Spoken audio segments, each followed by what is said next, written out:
Hai Cim.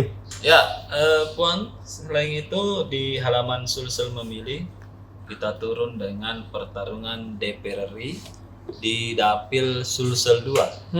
Nah, di Dapil Sulsel 2 ini hari terakhir hari ini kita turunkan untuk pertarungan DPR RI-nya. Pertama, Dapil Sulsel 2 ini dikuasai oleh dua keluarga Andi. Yang pertama ada namanya Andi Iwan Darmawan Aras. Yes. Kemudian dari Partai Gerindra, dan memang the best atau basic suaranya itu di Wajo.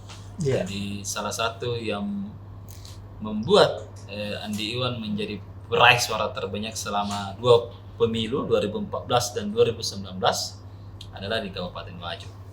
Karena memang bapaknya orang Wajo, keluarganya besar di Wajo, istrinya juga ada jaringan keluarga di Bone, berkeluarga dengan di pasar, itulah ya, jadi di Wajo. Dan memang Wajo ini untuk pejabat yang berasal dari keluarga bangsawan itu biasanya yang menjadi pemimpin di sana. Kan kalau bupati pernah Anda mendengar namanya Andi Burhanuddin Ngundro. Iya. Nah, ada itu. Dan itu bupati 2 periode yang baru meninggal kurang selama COVID. Nah, jadi memang keluarga bangsawan yang menjadi penguasa di Wajo. Nah, kemudian ada juga Andi Yuliani Faris. Andi Yuliani ini juga menjadikan Wajo sebagai basis. Nah, cuman ini perlu dilihat. Jadi calon anggota DPR yang lain juga ternyata menggarap Wajo.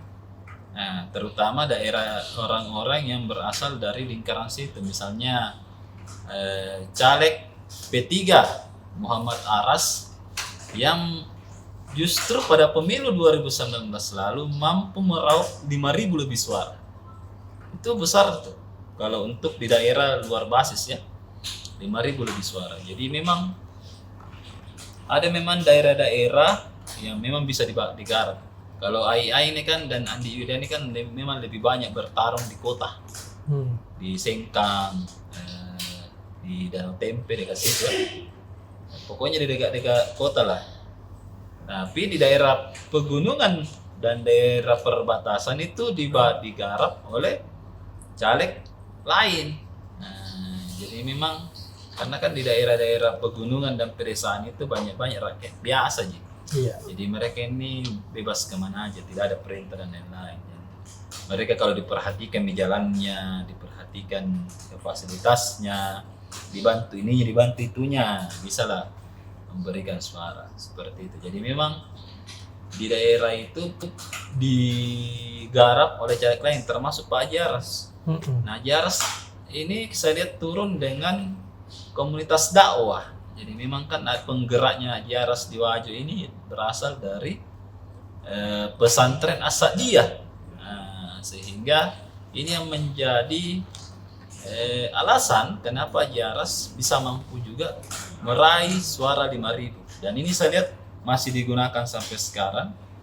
Dan memang Jaras saya lihat memang fokus ke daerah-daerah yang pinggiran. Seperti di Bone juga pinggiran. Bukan cuma Jaras ya, Samsunian juga mengerjakan daerah-daerah yang tanpa basis seperti di Bulukumba. Bulukumba itu nanti akan menjadi pertarungan besar-besaran karena wilayahnya luas dan hanya dikit toko-toko yang berasal dari Bulukumba. Pare-pare juga pastinya karena daerah perkotaan, daerah perlintasan, baru juga. Jadi begitu. Jadi memang daerah-daerah yang sedikit petarungnya, kalau seperti Bone kan susah. Bone sangat banyak yang maju dari Bone, di Golkar paling banyak, ada 3 tokohnya. Jadi memang ini yang kita turunkan Jaras intai basis Andi Iwan dan Andi Yuliani. Nah, Iya. apakah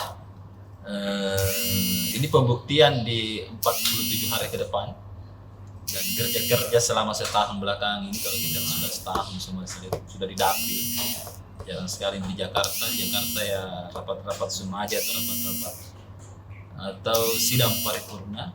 Nah, tapi kalau untuk setelah itu langsung kembali ke basis untuk menggarap. Nah, seperti itu, Puan. Kita lihat aja nanti. Kita akan baca selengkap di koran. Ini. Oke deh, makasih Kak Ci.